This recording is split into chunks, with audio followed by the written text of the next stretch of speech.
ETF index mutual funds నేర్చుకుని stock మార్కెట్లో రాణించాలనుకుంటున్నారా? వెంటనే ఈ నెంబర్కి కాల్ చేయండి.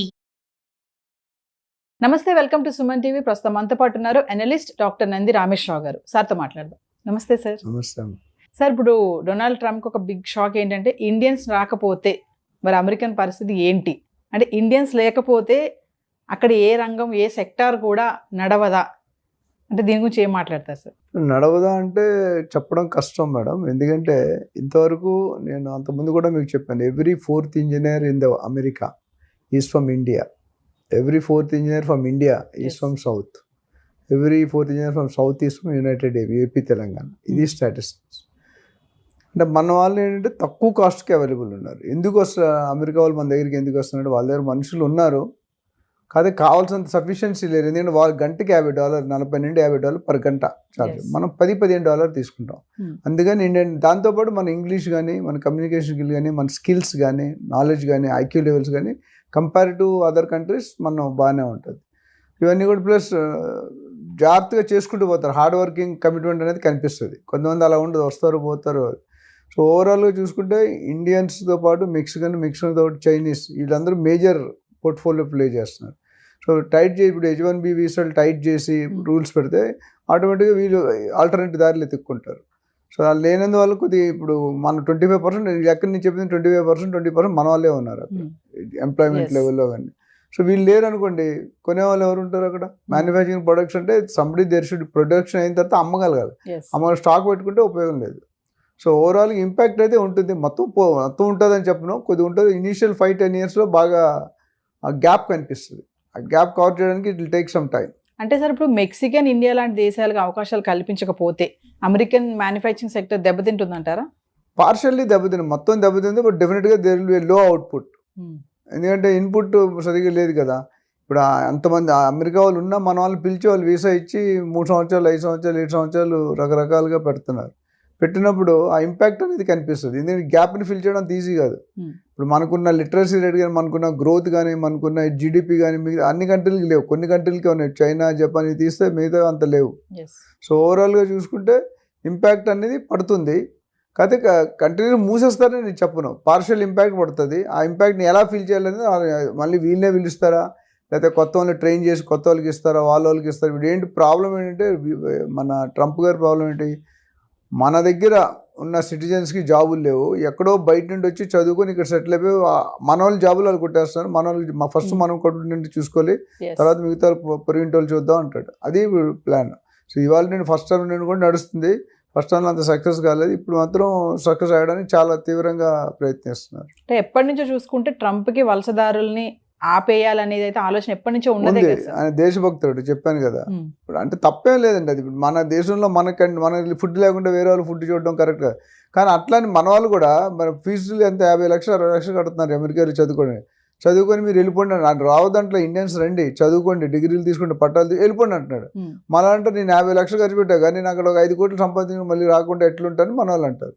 అయితే వారి యాక్టివిటీస్ ప్రకారం, నాలెడ్జ్ స్కిల్ ప్రకారం మన performance, other doctors, engineers, industries, నాకు తెలిసిన చాలా మంది బిజినెస్ గవర్నమెంట్ కంపెనీలో ఉన్నారు. అమెరికన్ గవర్నమెంట్లో ఇండియన్ పీపుల్. ఇక్కడ మనకి ఎంతమంది కనిపిస్తారు అమెరికా వాళ్ళు? ఇండియాలో పెద్దగా ఉండరు, 1-2 ఉంటాయి. ఇక్కడ అక్కడ కొంతమంది డైరెక్ట్గా వెళ్ళి అక్కడ బిజినెస్లే స్టార్ట్ చేస్తున్నారు.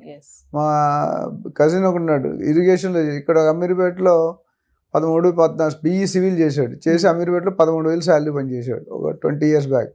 ఇప్పుడు అక్కడ వెళ్ళి ఒక industry US given employment 100-200 people. అలాంటివి తట్టుకోలేకపోతున్నారు. అంటే ఇప్పుడు చూసుకుంటే ఏఐ కానీ, క్లౌడ్ సర్వీస్ కానీ, ఆటోమేషన్ కానీ, ఇప్పుడు ఇలాంటి రంగాల్లో సాఫ్ట్వేర్ ప్రోగ్రామ్స్లో నిపుణుల కొరత అయితే కనిపిస్తుందని అంటున్నారు. మరి ఇలాంటి టైంలో H-1B వీసాకి కనుక ట్రంప్ ఇలాంటి ప్రాబ్లమ్స్ పెట్టి వలసదారులను ఆపాలని చూస్తే మరి అమెరికా పరిస్థితి ఏంటి? అంటే అక్కడ వాళ్ళు ఉన్నా కూడా మన వాళ్ళు కావాలని అయితే నిపుణులు అంటున్నారు. మరి మీరేం చెప్తారు సార్? మరి అంటే ఇప్పుడు నిపుణులు అనేది పెద్దాన్ని డెవలప్, ఇప్పుడు అమెరికా సూపర్ పవర్ అంటారు. మొత్తం ప్రపంచంలో అమెరికా తుమ్మితే ఇక్కడ తుమ్మినట్టే, చైనాలో తుమ్మినట్టే. అమెరికా అంత ఇన్ఫ్లుయెన్షియల్ పవర్. సో వాళ్ళు డెసిషన్ తీసుకునేది పబ్లిక్ రిలేషన్ కూడా దృష్టిలో పెట్టుకుంటారు. మొదట మీరు చూసి ట్రంప్ ఎన్నికలు రిజల్ట్ రాగానే ఒకలా మాట్లాడాడు, తర్వాత ఎలన్ మస్క్ ఒకలా మాట్లాడాడు, ఇప్పుడు ఇంకోలా మాట్లాడు, పాజిటివ్ అన్నాడు. హెడ్డింగ్ ఏం పెట్టాడు, H-1B శుభవార్త అంటాడు. ఎక్కువ మైనర్ చేంజెస్ చేశారు. సో దాన్ని బట్టి చూసుకుంటే ఇంపాక్ట్ అనేది మన ఇంజనీర్స్ రిక్వైర్మెంట్ అయితే ఎంతైనా ఉంది. ఎందుకంటే గ్రోయింగ్ కంట్రీ అది. ఆల్రెడీ డెవలప్డ్ కంట్రీ, అందరికంటే నెంబర్ 1 ఉండాలనుకున్న కంట్రీ ప్రెసిడెంట్ మన అమెరికా ప్రెసిడెంట్ కంటే నాకు తెలిసి పెద్ద పొజిషన్ ఇంకా వరల్డ్లో లేదు. Is the final authority. ఓవరాల్గా ఇంపాక్ట్ కాదు, బట్ నేను అంత అనుకోవడం ప్రకారం మొత్తం అందరినీ తీసాడు, టైట్ చేస్తాడు. ఎవరికి ఇబ్బంది అంటే ఎవరైతే ఇల్లీగల్గా స్కిల్స్ లేకుంటే, స్కిల్ సెట్ ఓరియంట్ లేకుంటే వాళ్ళకి ఇబ్బంది. మామూలుగా చేసేలో I don't think any problem. ఇప్పుడు నా స్కూల్ ఫ్రెండ్స్ ఉన్నారు 1980s pass out 10th class. ఇప్పుడు గ్రీన్ కార్డు సిటిజన్ అన్నీ వచ్చేసాయి వాళ్ళకి. So they cannot be moved. ఇప్పుడు వెళ్ళబోయే వాళ్ళకి రీసెంట్గా 1-2 years వెళ్ళే వాళ్ళకి ఇబ్బంది. స్కిల్ ఉంటే మాత్రం నాకు తెలిసి they will not, they are not targeting India.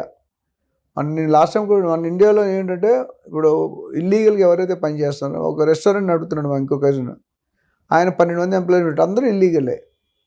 ఇప్పుడు చెక్ చేసినప్పుడు ఆ డౌట్ నిజంగా చేసేవాడితో మిమ్మల్ని కూడా చెక్, ఇప్పుడు మనం ముగ్గురు ఉన్నాం, మీరు ఇల్లీగల్ నేను లీగల్, నన్ను అడుగుతాడు, మిమ్మల్ని మీరు చూపించడానికి ఏముండదు, అప్పుడు మీరు దొరికిపోతారు. ఆ థ్రెట్ ఎక్కువైంది. డైరెక్ట్గా ఇండియన్ తీసేస్తానని చెప్పట్లేదు ఆయన. సో ఇంపాక్ట్ అయితే అనేది ఉంటుంది. అమెరికా పరిస్థితి ఏం అవ్వదు, but definitely there is a gap, there is a slip between the cup and the lip అన్నట్టు కొన్ని రోజులు ఇబ్బంది పడాల్సిన అవసరం ఎంతైనా కనిపిస్తుంది. మన వాళ్ళని వదులుకోరు, ఎందుకంటే తక్కువ కాస్ట్, లేబర్ కాస్ట్ చాలా తక్కువ. బ్యాక్ అండ్ సర్వీస్ అన్ని ఇప్పుడు మన ఇండియాలోని ఇక్కడ హైదరాబాద్లో కూడా జరుగుతుంది. బిగ్గెస్ట్ ఆఫీస్ గూగుల్, ఏవి చూసుకున్నాం పెద్ద కంపెనీలు, IBM, మైక్రోసాఫ్ట్, ఇవన్నీ కూడా H1B వీసాలోనే మ్యాక్సిమం ఉన్నారు. ఇక్కడ నుండి అక్కడికి వెళ్ళినారు. So we have to wait and watch. డెఫినెట్గా వాళ్ళు కూడా రీథింక్ చేస్తారు. ఇప్పటికిప్పుడే ఈ గత 2 నెలల్లో కూడా చాలా చేంజ్లు అయినాయి. ముందు మొత్తం పంపించేస్తాం అన్నాడు, తర్వాత లిస్ట్ అన్నాడు, తర్వాత ఇది చైల్డ్ బర్త్ అన్నాడు.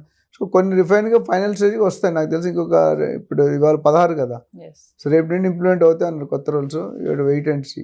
సో ఈ వర్క్ ఏరియాస్ చూసుకుంటే ఇప్పుడు చైనా కానీ మెక్సికన్, ఇప్పుడు మన ఇండియన్సే కానీ, అంటే ఈ వర్క్స్ అనేవి డిఫరెంట్గా కేటగిరీస్గా డివైడ్ అయి ఉంటాయి సార్? డివైడ్ ఉంటాయి. డిఫరెంట్ వీసాలు ఉంటాయి. స్టూడెంట్ వీసా వేరు, OPT వేరు, L1 వేరు, చాలా ఉన్నాయండి. అవి రకాలు మనం చూసుకోవాలి. సో ఏదేమైనా సార్ ఫైనల్ అయితే ఇప్పుడు H1B వీసా కనుక ఆపేస్తే, అన్ని మన రూల్స్ కనుక మార్చేసి ఇవన్నీ చేస్తే గనక మరి అమెరికాకి ఇబ్బంది ఉంది అంటే ఫైనల్గా ఏం చెప్తారు? మనకి ఇబ్బంది ఉన్నప్పుడు ప్రతి అధ్యక్షుడు కొత్తగా ప్రైమ్ మినిస్టర్, కొత్త CM, కొత్త ప్రెసిడెంట్ అయినప్పుడు definitely they will get to bring some change. ఆ చేంజెస్ సెట్ కావడానికి టీథింగ్ ప్రాబ్లమ్స్ ఉంటాయి. ఈయన అనుకున్నతోటి జరిగేదోటి ఫైనల్గా ఇంకోటి ఏదో అవుతుంది. సో ఓవరాల్గా ఆ సెట్ అవ్వడం టైం ఉంటుంది. But they are very cautious before taking any decision. ఎందుకంటే మొత్తం ప్రపంచం అంతా అమెరికా మీద డిపెండ్ అయింది కాబట్టి definitely there will be a gap. ఆ గ్యాప్ని ఎలా గెట్ చేస్తారు, నెక్స్ట్ టాస్క్ అంటే ఆ గ్యాప్ని ఎలా ఫిల్ చేయాలి, ఇంకెవరితో ఫిల్ చేస్తారు. అంటే ప్రపంచంలో తెలివైన వాళ్ళు చాలా తక్కువ మంది ఉన్నారు. లిటరసీ రేట్ కొన్నాళ్ళు లిటరసీనే లేదు. సో అది చూసుకొని they have to take it. చరిత్రలో విదేశీయులు అంటే మన ఇండియన్స్ అంటే ఏమంటారు సార్? డెఫినెట్గా, ఎందుకంటే they are taking one of the major share of the H1B వీసాలు. ఎవ్రీ ఇయర్ 25,000 ఇస్తున్నారు, 8,000. ద మేజర్ స్టేక్ మందే ఉంటుంది. అయితే ఇల్లీగల్గా వెళ్ళిన దాంట్లో మన లిస్ట్ తక్కువనే ఉంది, ఎక్కువ ఉందని చెప్పలేము. ఇల్లీగల్గా వెళ్ళిన దాంట్లో మిగతా అవి ఉన్నాయి, కానీ India I think reasonably good. ఇంకోటి చూసుకుంటే సార్ గూగుల్ కానీ AI కానీ ఇలాంటి వాటిలో చూసుకుంటే మన వాళ్ళే అక్కడ హెడ్స్గా కూడా అక్కడ రాణిస్తున్నారు. అది కరెక్ట్ అండి. ఎందుకంటే ఇప్పుడు హెడ్ ఎవరు అవుతారు, ఇప్పుడు ఇండియాలోనే చెప్తాను, ఒక BHL కానీ, BDL కానీ, DRDL కానీ ఒక 1000 మంది ఇంజనీర్ జాయిన్ అయ్యారు ఫస్ట్లో ఫ్రెషర్స్. అందులో ఒక్కడే GM అవుతాడు, 4 DGMలు అవుతారు, 10 మంది AGMలు అవుతారు, 25 మంది మేనేజర్స్ అవుతారు. మిగతా వాళ్ళందరూ సూపర్వైజరీ, ఫోర్మెన్ ఆ క్యాటర్లో ఉంటుంది. ఎందుకు ఈ 1000 మందిలో top GM sharp and positive, అంటే ఫాస్ట్, అగ్రెసివ్ ఉంటాడు, ఫాస్ట్గా ఉంటాడు, స్కిల్స్ ఓరియంటెడ్, అందరినీ నడిపించుకొని కొట్టుకొని వెళ్ళిపోతాడు. సో అక్కడ కూడా మన దగ్గర ఏంటంటే మన commitment is very good. Indian commitments చూసుకుని చాలా ఇక్కడ ఇండియాలో కూడా కొన్ని స్టేట్లో పనిచేయరు, కొన్ని స్టేట్లో కమిటెడ్గా పనిచేయరు. వాళ్ళని ఇక్కడ తెచ్చుకొని ఇక్కడ మన హైదరాబాద్లో కూడా పని చేయించుకుంటున్నాం. సో అదేవిధంగా వాళ్ళు ఇండియన్స్ ఏంటంటే ఫారినర్ స్టైల్ వేరు, అక్కడ వర్కింగ్ వాళ్ళు. మన వాళ్ళు ఓటీలు కూడా చేస్తారు. అంటే కంపెనీకి అవసరం ఉంది అనుకుంటే గంటకి $10, $20 ఇచ్చినా 8 గంటలు అయితే ఆడు 16 గంటలు, 12 గంటలు పని చేస్తున్నాడు. సో ఆ కమిట్మెంట్ వల్ల ఆడు ఎక్స్పీరియన్స్ ఎక్కువ వస్తుంది, ఎక్స్పోజర్ ఎక్కువ వస్తుంది, వర్కింగ్ అంటే గుడ్. సో అలా స్లోగా హెడ్స్ అవడం కొద్దిగా easy for them, easy platform. So మనం ఇందాక మాట్లాడుకున్నట్టుగా మెక్సికన్ కానీ, ఇండియన్స్ కానీ మన ఇలా దేశాలకి అవకాశాలు కల్పిస్తే అమెరికన్ మ్యానుఫ్యాక్చరింగ్ సెక్టర్ సెట్ అవుతుంది. డెఫినెట్గా there be better position. Thank you.